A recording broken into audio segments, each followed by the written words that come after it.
that there have been infringements on free speech that actually affect not just the British, of course, what the British do in their own country is up to them, but also affect American technology companies and by extension American citizens. So that is something that we'll talk about today at lunch.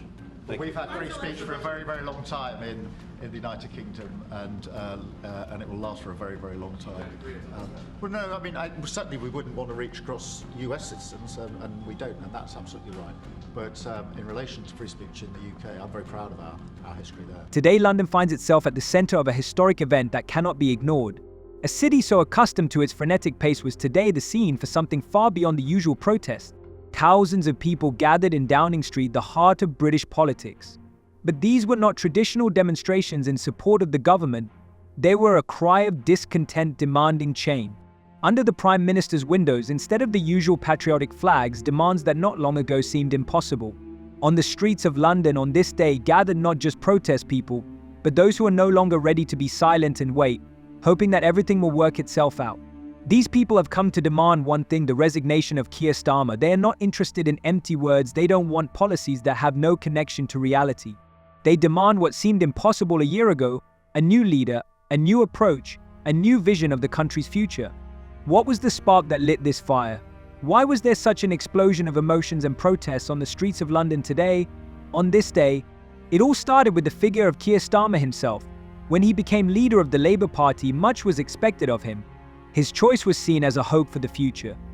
A leader who was ready to bring honesty, openness, and real change back into politics. He promised to fight corruption and for the rights of ordinary people. He was someone who was supposed to be a role model.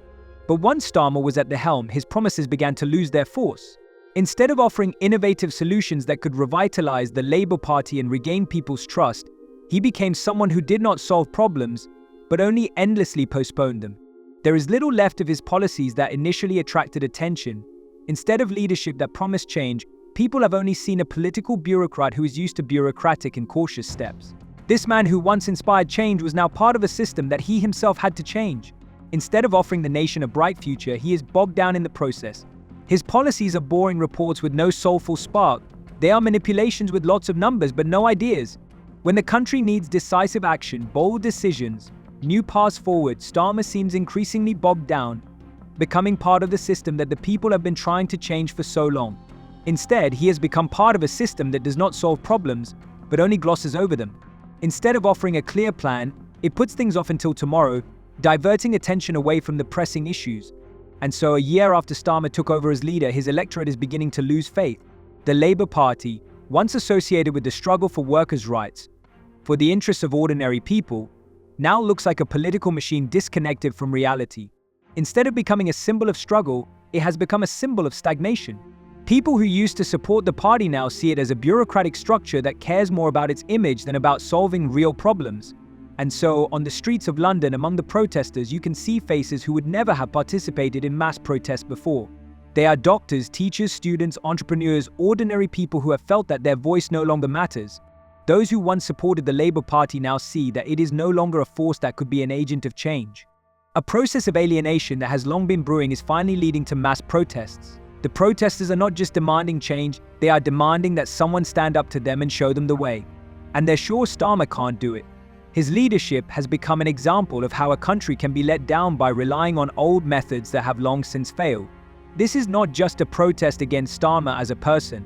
This is a protest against a system that no longer listens to the people or understands what is happening to ordinary people. The people gathered on the streets of London are not just expressing discontent. They are saying that the country needs a real leader, not a man who solves his problems in offices and behind the doors of meeting rooms. Starmer, who once promised to fight for justice and equality, has now found himself as someone who has to justify himself to his own people. His policies, which were supposed to be the answer to the challenges of the times, turned out to be just a grey set of old solutions with no real force. And now the people who believed in his words are beginning to realize that everything was just a play on words. While Starmer continues to smile on camera and make statements that are within the bounds of political correctness, people are demanding concrete solutions. Their demands are simple: they want real change, not just pretty promises. The protesters came to Downing Street because they no longer want to be mere statists in a political game. They want to be heard. They want their demands to become part of real politics. And that is their right. The question now is not just what will happen to the Labour Party, But what will happen to the political system itself if it continues to ignore this growing protest? Amidst the vibrant waves of protest that have swept the streets of London, there are voices of people who have ceased to be mere observers of the political arena but have become active participants in it. These people are not just those who, for whatever reason, disagree with the government's political line. They are those who see what is happening as a real threat to their future. They might not have gone to rallies or joined protest movements before, but today their patience is wearing thin.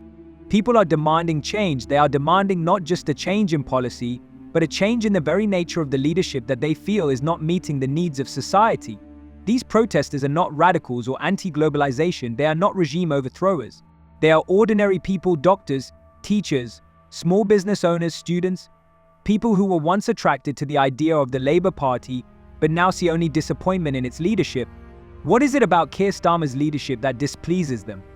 It's not just his political views. It's not just a mismatch between what he has promised and what he has done. It's much deeper than that. Starmer came into politics with promises to put ordinary people back in power. He was the man who was supposed to be the voice of the people, the man who would lead the country through difficult times by restoring confidence in the political system. However, as soon as he took the chair, his promises lost their power. Strangely, with every step he took, he became more and more aloof, and his policies became more and more bureaucratic and cold. People who had hoped for some real change began to notice that change never came. That instead of decisive steps, all they see is a bureaucratic routine that harbors real problems rather than solving them. Instead of offering answers to the issues of concern, Starmer offered only process, long reports, well-intentioned words, but no concrete steps. He has become the man in the austere suit, with papers and reports, that he struggles to hold in his hands, but which cannot solve a real-world problem. This is where the disconnect that is increasingly clear in the air begins. Starmer seemed to know that his party and his leadership required not just new ideas, but real inspiration. So what did he do? He replaced passion and the will to change with dry practicality, an approach that may satisfy bureaucrats but fails to inspire the nation. The Labour Party, which once fought for the rights of ordinary people, now looks like a team of bureaucrats concerned solely with domestic issues. Somewhere along the way, the party lost its spirit. And so now, as people stand on the streets of London protesting not for empty slogans but for real change, they declare, "We are tired of this." This is not just a reaction to Starmer's policies, it is the result of his failure to see how painfully his policies have been received. He failed to realize what it takes to get people to believe in his leadership. Instead, his actions have left the country at a crossroads, and he himself has proven to be a man who cannot lead the nation to real solutions. But the biggest problem is that Starmer doesn't seem to understand the difference between politics and PR. It's not just rhetoric, it's not just being able to talk pretty. Politics requires courage, decisions, the ability to make tough choices, even if they are unpopular. Starmer, on the other hand, has turned out to be the kind of person who every day looks more and more like the same bureaucrat who epitomizes the bureaucracy that can't get out of the office and see the real world. The policies he pursues have no character, they have no core. He changes his position often, trying to please everyone. First, he's in favor of hard borders. Then he's a friend of big business. And then he becomes an advocate of social justice. This is not just political flexibility, it is political cowardice, an inability to take responsibility for his views and actions. The party that was once supposed to be a symbol of hope is now a party organization that, without a clear line or ideology, tries to please everyone. But someone still has to set the tone, and it will not be done with constant wavering and tossing left and right. The people standing outside Downing Street are not demanding Starmer's resignation for the sake of someone else taking his place. They are demanding change. They are demanding a strong and decisive leader who will not be afraid to be honest, who will be willing to lead the country into the future. But instead, all they see is an old politician who never got over his fears and doubts. In response to this, they have taken the floor themselves. With every rally, with every protest on the streets of London, that voice grows louder. But it's not just a loud cry from people disillusioned with the political course. It is a warning to everyone, to Starmer, to the Labour Party, to all those who have forgotten that politics should not just be a set of empty words and promises, but real actions. Real actions that speak for themselves. And while Starmer remains in his ivory tower, the public is finding other ways to be heard. This moment may be a pivotal moment not only for his political career but for the future of the party. After all, It is moments like this that decide whether the party will side with the people or remain behind the doors of offices where its decisions don't touch real people. Starmer may not realize it yet, but every now and then even the most confident leader has to realize that the people are not just masses to be ignored. They are a force that demands respect. With each passing day, the discontent that is maturing in society is becoming more evident. The protests that began with small protests have now taken on a much more serious character. The people standing outside Downing Street are not just expressing their discontent.